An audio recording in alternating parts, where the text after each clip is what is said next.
Hey everybody, welcome to Garden Time with Belle. If you're new to my channel, thank you for finding me. I'm glad you're here.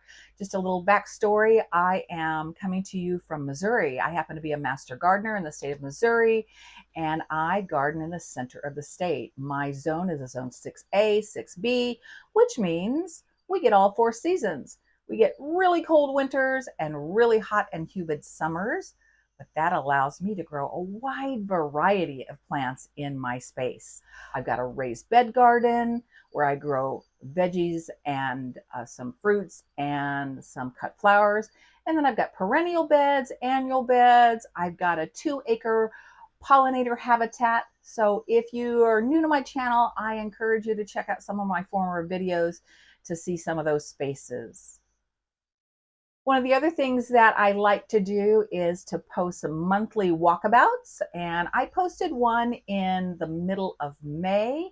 Here it is, very early June, so in a week or two, I'll be out and take you on a tour again and let you show the progress of my gardens. So what am I doing today? Well, the project for today is, of course, me trying something new yet again. And the new piece of this is that I have never grown sunflowers from seed in the greenhouse and then transplanted them. So that's new.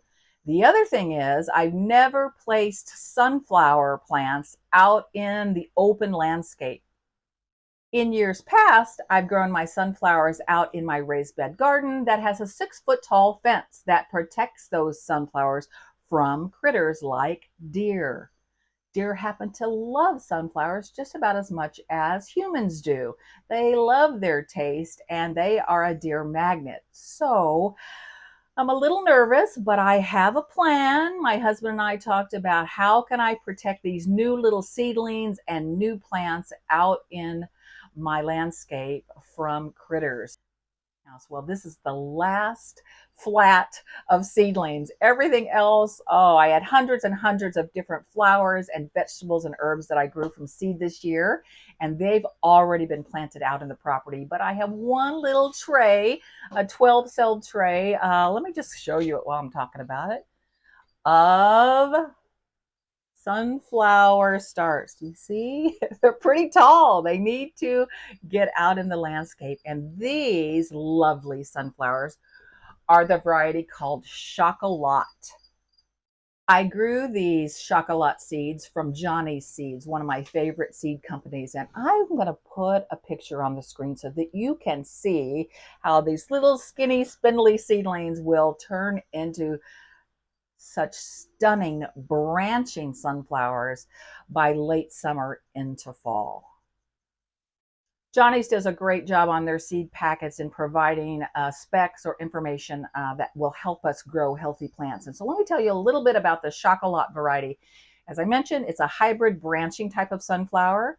The other type of sunflower I've grown in my raised bed garden that was protected from critters were the single stem, single bloom sunflowers, sunflower on the very top. Those are, last year I grew what they call pro cut varieties. But this year I'm going to try, as I always love to do, new stuff. And so I'm going to try this branching sunflower. So what does it say here? It says by the time I get these babies in the ground, they take 65 to 75 days to start blooming. It is early June, I think, what is it, June 2nd or so today? So June, July, August. So it will be mid-August, most likely, before I will see flowers. But between now and mid-August, they are going to grow, grow, grow. Sunflowers are very easy to direct sow, meaning you take the seeds and put them directly in the spot in your garden where they're going to stay, germinate, grow on to maturity. I've chosen to start these in my greenhouse this year because I wanted some control over these seedlings to get them off to a healthy start. So you can do either method, but direct seeding sunflowers is really easy.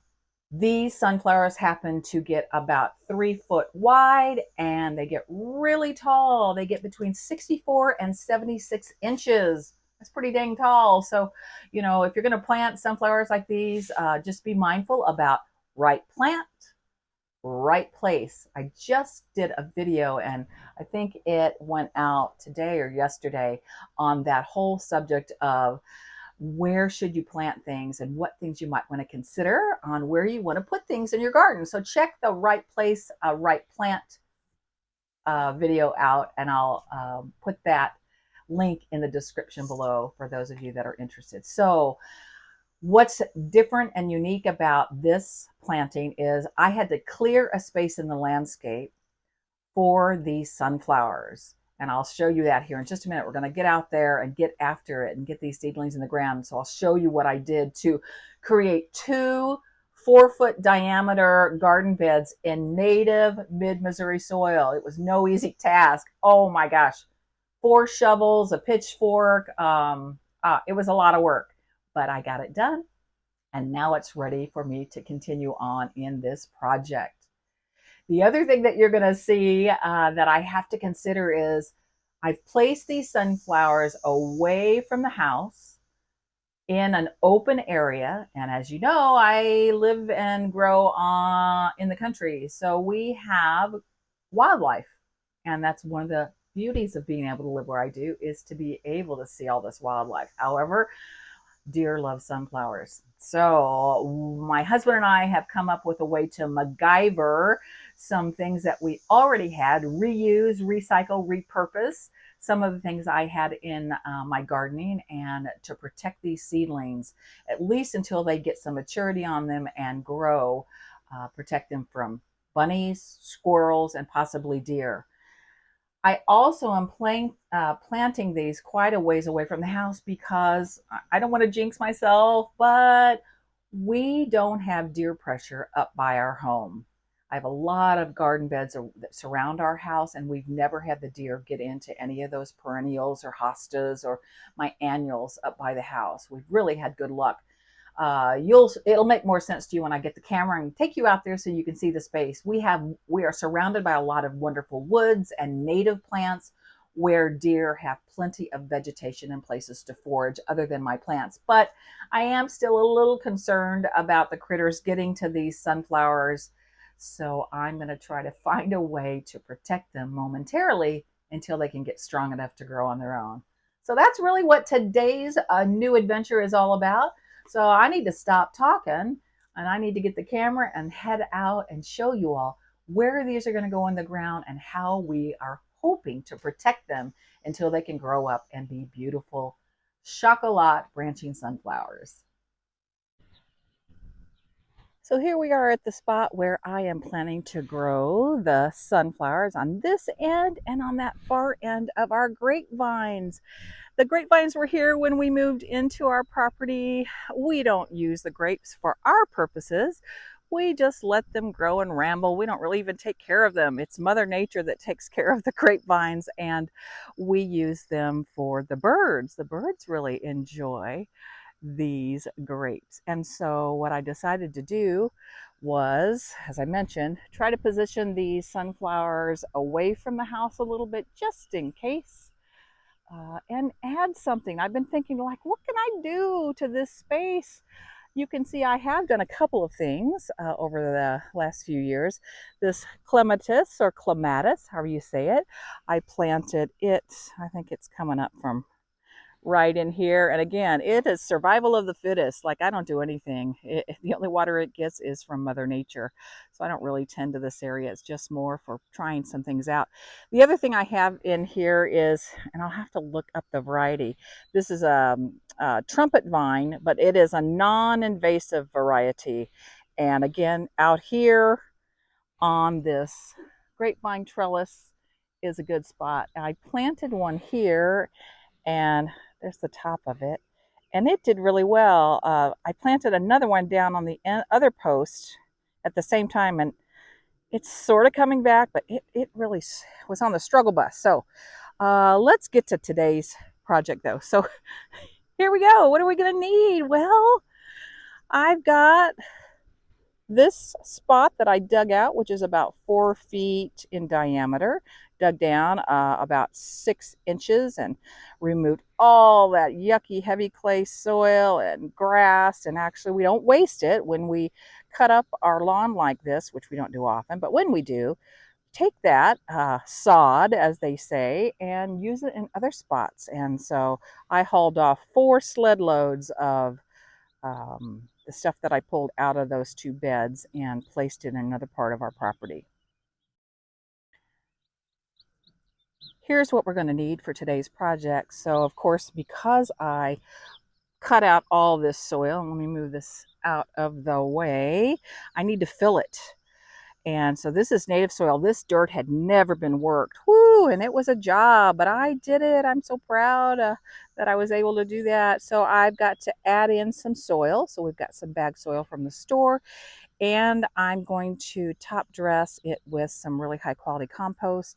I shared this the other day. So my Missouri gardener friends, the St. Louis Botanical Garden in St. Louis makes their own compost and sells it. And I found that the other day at one of my local nurseries. So I thought, I'll give it a try. The other thing I'm going to need for the project, of course, is are the little seedlings I showed you inside my greenhouse. There they are. Gloves. I might need my X-Acto knife, some tongs, and a trowel, of course, to place them in. What I really wanted to show you all, though, is my concern about critters. You know, I'm out here in the country and I'm afraid that those little sunflowers, especially the new babies that I'm trying to grow, might get eaten by bunnies or squirrels or deer. So here's what I've come up with. Talk about repurposing. Well, a lot of you have seen these garden cloches. Aren't they pretty? But I only have 2. And my idea is I'm going to plant 4 of these branching sunflowers in this spot. And on the other end, I'm going to repeat exactly what I'm doing here. So I needed 4 ways to protect them. And this is what we came up with. My husband's so good. He remembers everything. So he remembered that up in our shed, we had saved, these are old tomato cages that I used to use in my raised bed garden several years ago. And what you might notice if I get in here close, the base, you see how small that is? So the base, the lower third, is pretty small openings. So that should prevent any bunnies from getting inside there, etc. And then as you go up, of course, the openings are bigger. So we were able to score on, I think I had 5 of those. And so we're hoping to surround each one of my little seedlings with some protection, at least until they get, you know, some size on them. I don't know when I'll remove that stuff, but I will eventually. So anyhow, that is my hope, to protect my little seedlings so that eventually, gosh, it'll be August, September, when this hopefully will just be 5 foot tall, filled with beautiful Shock O Lat branching sunflowers.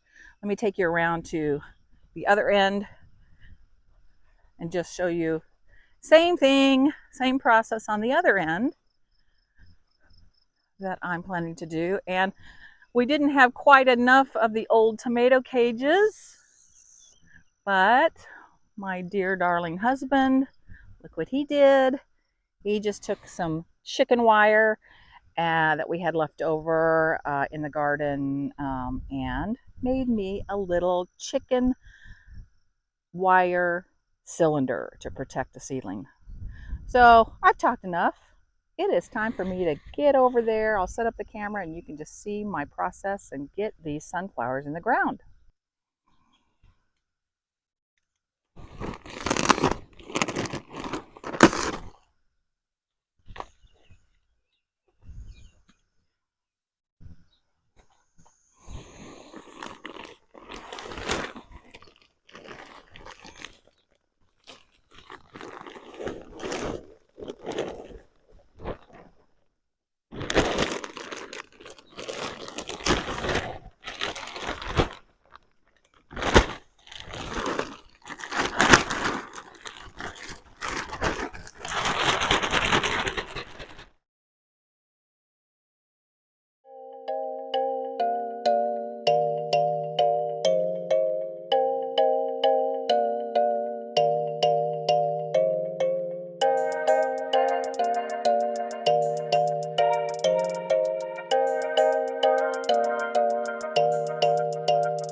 when I was placing the cages around each of the seedlings, they're great, but to offer it a little bit more protection, I thought I might stick these stakes down in the ground and then zip tie a couple of them together, just so if, we get some winds, so the wind doesn't take these out. And also maybe if a bunny or a little critter, they can't knock them over. So, you don't have to do this, but I thought about just using my landscape staples like I use with my drip irrigation, but that really isn't. This is such nice loose soil now. I don't think that would hold. So I'm going to try this method and we'll see if it works.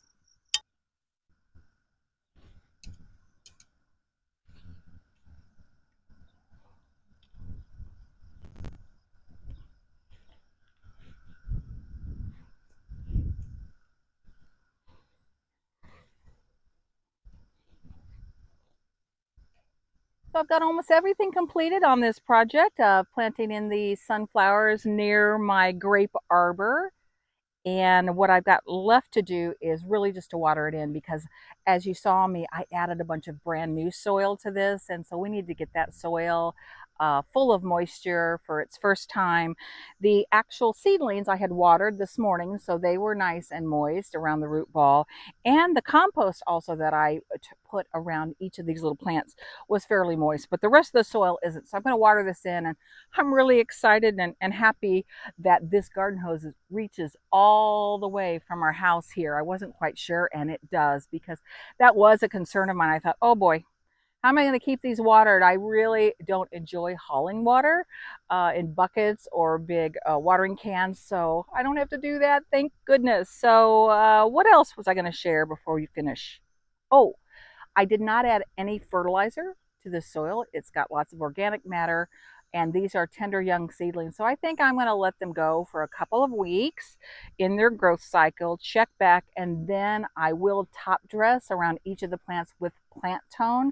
It's one of my favorite Espoma organic fertilizer. It's a slow release granular fertilizer that should feed my sunflowers throughout the summer. So the last thing I need to do is water them in. And since growing sunflowers is fairly new to me, I would love to hear from you viewers that grow sunflowers. Tell me about how you do it, what your favorite varieties are, and any tips or tricks that I could learn from you. I would appreciate it. And as always, if you enjoyed today's video, please click the subscribe button so I can continue to bring you all some of my garden adventures. I hope you all have a happy gardening day wherever you are.